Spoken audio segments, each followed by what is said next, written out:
Breanna Kincaid became fascinated with the process of felting and has created incredible works of art through this ancient process of forming a fabric that is older than weaving or knitting. She enjoys using her talents to create bright, fun works of art that people can wear.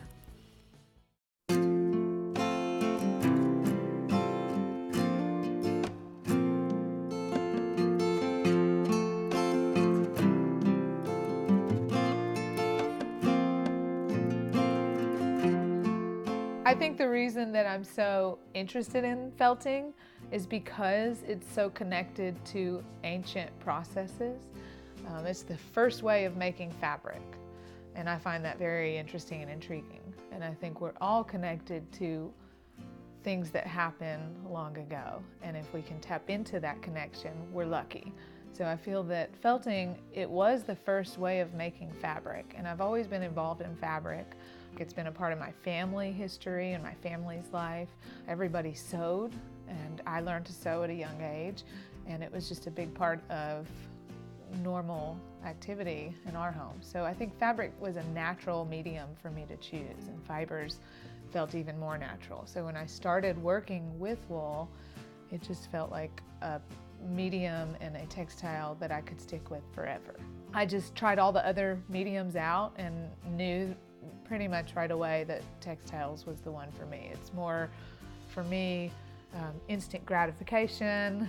Even though most textile processes can be long and drawn out, it's the enjoyment for me felt very at home and very natural. When I'm working in the studio, I definitely feel this need to continue working on a piece, and it might be a piece that I might not finish for a while, but there's a connection to it, and there's a connection to process. So felting for me is a process that can sometimes go very slow, sometimes it can quickly happen, but it's often a space, mentally I get into a space that keeps me going and keeps me flowing with ideas. Sometimes I don't know what I'm going to make next. And part of the process of being an artist is you just got to keep making. And I found that true. I learned that in art school from my professor, Jean Brady, and she said, it doesn't matter what you make, just continue making something. So that seems to be the process, continues to come out the more you work. I make mostly a lot of hats right now, and I do love to make hats. You'd be surprised how many people buy hats that are handmade, especially in my price range, which they're not cheap because they take a long time to make, and wool has become more expensive, just like every other commodity. And so what I do is I start out with a pattern, a two-dimensional pattern I've created. It's out of fabric, kind of a heavy canvas pattern, and I layer wool going in opposite directions. So it is similar to a warp and a weft on a weaving, except I'm just laying the wool, unspun wool, layer upon layer upon layer, and then wetting it with soap and water. And the soap and water just kind of helps the fibers connect a little better. It changes their pH and it allows them to tangle. And so once I wet them, I then start rolling the hat or rolling the pattern with the wool around it, and rubbing it and rolling it and rubbing it, and then I'll eventually take the pattern out of this two-dimensional into three-dimensional shape, and I'll beat the wool on the ground. And so it's basically, fabric is made in the felting process through agitation. So it's made by pressure and rubbing and rolling and manipulating those fibers to form a connection with one another. So it's really the most basic ancient way of making fabric.